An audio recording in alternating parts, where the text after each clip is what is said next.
बराना गांव के सरपंच जी हैं ये। चलिए इनसे बात करते हैं और जानते हैं संत रामपाल जी महाराज के बारे में उनके क्या विचार हैं। सर नमस्कार। नमस्कार साथियों, जो साथी नहीं जानते हैं मैं आपको बता दूं, मेरा नाम संदीप शास्त्री है। मैं झज्जर जिले के बराना गांव का सरपंच हूं।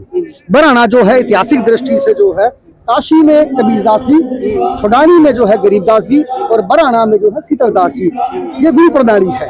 और आते आते जो है वो रामपाल दास जी महाराज तक ये प्रणाली आई है। यानी कि गरीबदास जी महाराज जी की शीतलदास जी, ऐसा है ना जी, गुरु प्रणाली है। कोई किसी का शिष्य नहीं होता है इसमें। अब हम बोले कि वो उसका शिष्य, वो स्टेप्स नहीं है। ऐसा है कि संसार में कभी भी जो है ना, क्योंकि व्यवस्थाएं और सरकार हमेशा जितने भी प्रलोभन देती है अलग अलग तरह के लोगों को, उसके अनुसार जो है सरकार के जब पोरस थक जाते हैं तो कुछ दिव्य आत्माएं जो हैं अपने काम करने आती हैं। उसी क्रम में जैसे हम देखते हैं कि भाई पंजाब जो है नशे की जद में था और वो नशा जो है धीरे धीरे आपने खुद के राज्य हरियाणा में भी आया और आज स्थिति ऐसी है कि वो नशा जो है आपके घर की दस्तक पे था। उस समय पर जो है एक आवाज लगाना कि भाई नशा छोड़ो, किसानों के लिए काम करना, अन्नपूर्णा योजना जो है उसके थ्रू जो है गरीब आदमियों तक जो है वो अन्न मुहैया कराना। और मेरे गांव में कई लोग हैं जिनको अन्न मिलता है। मैं देखता हूं कि मतलब उनका राशन खत्म होने से पहले उनको राशन मिल रहा है। इतनी व्यवस्था सरकार भी नहीं कर पा रही है और केवल आश्रम और जो गुरुजी रामपाल महाराज जी के इनसे हो रहा है वो बड़ी बात है।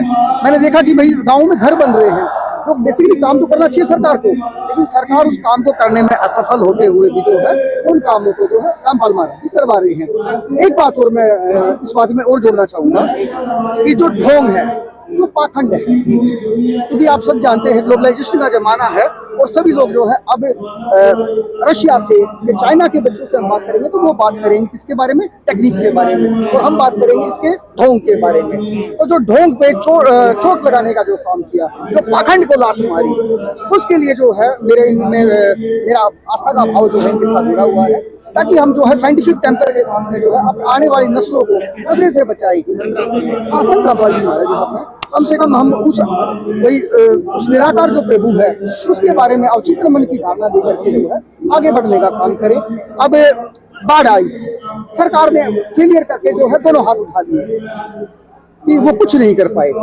और यहाँ ना तो कोई प्रस्ताव हुआ ना किसी मेंबर के साथ हुए, तो ऑटोमेटिक तौर पे जो है जो गए। और देखो कोई बार्गेनिंग नहीं, किसी ने बोला कि 4 मोटर चाहिए, उसको ये नहीं बोला कि आप 3 ले लो, उसको बोला कि आप 4 लेके जाओ और कुछ हो तो और बता के जाओ। सबसे पहले सर हम गरीबदास जी महाराज जी को लेकर बात कर रहे हैं। आप कह रहे हैं कि कोई अद्भुत शक्तियां आती हैं जहां पर सरकार फेल हो जाती है। शीतलदास जी महाराज हुए, गरीबदास जी महाराज हुए, कबीर साहब महाराज हुए, आज संत रामपाल जी महाराज, समय के अनुसार आज संत रामपाल जी हैं।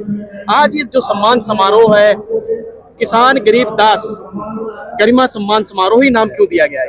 ऐसा है ना जी, जिस टाइम में बाढ़ आई तो उस टाइम में जो है किसानों ने देखा कि उनकी फसल का गुआरा बोलते हैं, उनकी फसल टाइम पे नहीं बो सकते हैं। तो उस टाइम में जो है ना तो पानी उतरेगा, और किसान का क्या मतलब, किसान का मतलब वो जो धरती से अन्न उगाने का काम करते हैं, जो मिल्क प्रोडक्ट लेते हैं वो भी किसान है। मेरा कहने का भाव सिर्फ इतना है कि उस स्थिति में जहाँ पे सरकार अपना काम करने में नाफल रही, उस टाइम में जो है रामपाल महाराज ने जो है उनके खेतों का पानी निकलवाया, जिनके घर पानी में डूब गए थे, जिनके जान और माल दोनों चीजें संकट में थी, जिनके पशु जो है वो मर गए थे डूब करके। उस टाइम पे मैं मानता हूँ दिव्य आत्मा का काम है। ये छोटे मोटे मतलब किसी आमतौर पे किसी मतलब बहुत सारे संत हैं। सेंट्रल यूरोप के कुछ देशों में कंसेप्ट है, जो आदमी बहुत समृद्ध हो जाते हैं तो बहुत पैसे वाले हो जाते हैं तो सोसाइटी को पे बैक करते हैं, पे बैक टू सोसाइटी। तो वैसा करने वाला कौन? मैं ऐसे लोगों को, बहुत लोगों को जानता हूँ, ऐसे संतों को भी जानता हूँ कि जो संत जो है मतलब आपकी दक्षिणा को देखेंगे कि आपने क्या चढ़ाया, उसके अकॉर्डिंग जो है आपको मतलब नशा भी प्रोवाइड कराते हैं। एक मैं कंपैरिजन करते हैं, आप सब जो है बुद्धिजीवी लोग हैं, आप देखिए कि कहीं ना कहीं एक तो नशा छुड़ाने वाला, एक नशा कराने वाला चुनना आपको है, आपकी बुद्धि के विवेक के आधार पे है। आप अपना सवाल, यानी कि हर बुराइयों का अंत संत रामपाल जी कर रहे हैं। देखिए जहां तक मैं समझ पाया हूं कि जो अभी तक की जो इतनी अच्छी योजनाएं चल रही हैं वो बहुत अच्छी योजनाएं हैं, और मैं मानता हूं ऐसे ही अगर सारे लोग करने लग जाएं तो आगे इसी कामों को आगे बढ़ाना शुरू कर दे तो मैं मानता हूं भारत जो है विश्व का सबसे अच्छा देश होगा। लगता है कि अब इनके सानिध्य में थोड़ा कैसा माहौल बनेगा? हाँ मैं मानता हूँ। से। सर मेरा एक प्रश्न वही दोबारा से, संत गरीबदास नाम से ही सम्मान समारोह क्यों दिया गया नाम? देखिए, ये जो धरती है ये गरीबदास जी की धरती है। गिरावट जो धरती है वो जिस तरह मैंने कहा कि मैं शीतलदास की नगरी से आया हूँ, तो शीतलदास जो है वो पराना नगरी से है, गिरावट जो है गरीबदास जी की उससे है। तो समय समय पे काशी जो है वो कबीरदास के उससे प्रसिद्ध है। आप जहाँ से आए तो आप भी तो अपने मातृभूमि का नाम रखेंगे ना, यानी इसीलिए दिया गया नाम। इसीलिए।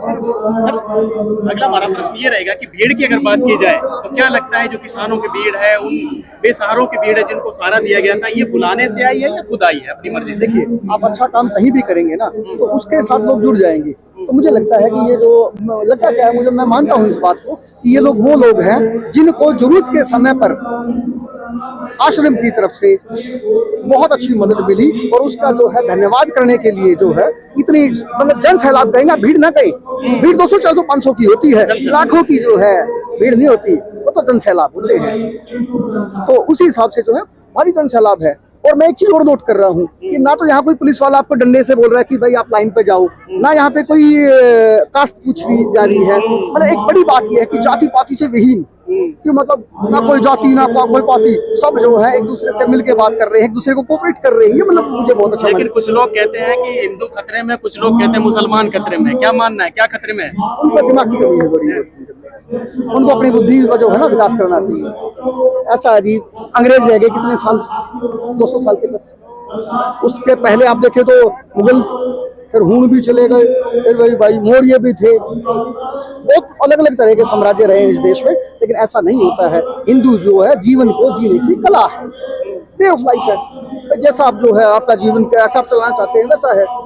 मेरी इच्छा है कि भाई मैं नॉनवेज नहीं खाता, अगर वो खाता तो खाओ, मुझे उससे क्या मतलब है। मेरे को टोपी पहनना पसंद है, किसी को टोपी पहनना पसंद नहीं, उसमें क्या है। भारत के संविधान में जो है इस तरह की व्यवस्थाएं दी गई हैं। हर एक आर्टिकल अलग अलग चीज से है। आर्टिकल 13 से लेकर के 15 तक, 23 से लेकर 25 तक, 36 से लेकर 42 तक बहुत बड़ी बड़ी वो है, राज्य के नीति निर्देश तत्व है। तो मेरा कहने का भाव ये है, देश संविधान से चलेगा, देश धर्म से नहीं चलने वाला। धर्म अलग विषय है और देश चलेगा संविधान से। तो लोग, बहुत सारे संगठन का ये कहना है कि संत रामपाल जी हिंदू विरोधी समाज तैयार कर रहे हैं। हिंदू विरोधी समाज तैयार कर रहे हैं, ऐसा क्यों? क्योंकि वो सभी देवी देवताओं को मानते हैं कि उनकी निंदा करते हैं और उनको नीचा दिखाते हैं। तो ऐसा तो कुछ मुझे महसूस नहीं हुआ कि भाई आपको देवी देवताओं की वो हो रही है, निंदा हो रही है।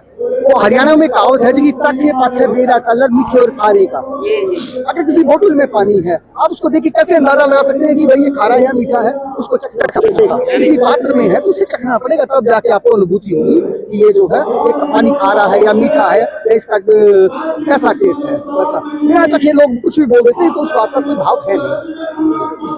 सर देखिए, आज संत रामपाल जी महाराज को पूरे हरियाणा में जगह जगह सम्मानित किया जा रहा है। एक संत जो जेल में बैठा, उसने पूरे हरियाणा की दिशा ही बदल दी, लोगों की बातें बदल दी, लोगों की आज जो विचारधारा है वो सब चेंज कर दी। हमने यहाँ पर भी देखा जो ऐसे ऐसे समारोह होते हैं, सर उठने से स्टार्ट होते हैं। एक हरियाणा में इस टाइप का समारोह होना, ऐतिहासिक समारोह, सर कैसे देख रहे हैं आज आप उस संत को? ऐसा है, गीता में एक मंत्र है, गीता में एक श्लोक है, समोहम सर्वभूतेषु तोमे देश सुना प्रियाय ते भजन के तमाम भक्ता महिषे देशु चाप। हम चाहे वो जेल में हो, काम तो हो रहा है ना, चाहे वो अमेरिका चला जाए अभी काम हो रहा है। प्रधानमंत्री जो है बहुत बार देश के बाहर रहते हैं, क्या व्यवस्थाएं नहीं चलती, क्या देश नहीं चलता? इसीलिए जो है कुछ टर्म के लिए जो है वो जेल के अंदर हैं, कुछ समय के बाद बाहर आ जाएंगे।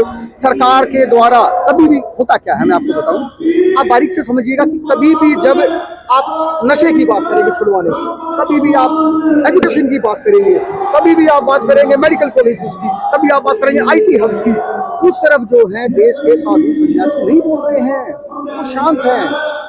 कभी भी आप पाखंड की बात करोगे तो कुछ ढोंगियों के, कुछ पाखंडियों के पेट पे लात लगती है, उससे उनको दर्द होता है और विरोध करना जो है वो स्वाभाविक है। इसलिए कोई बड़ी बात नहीं है, उनको समझ में आ जाएगी उस समय के बाद।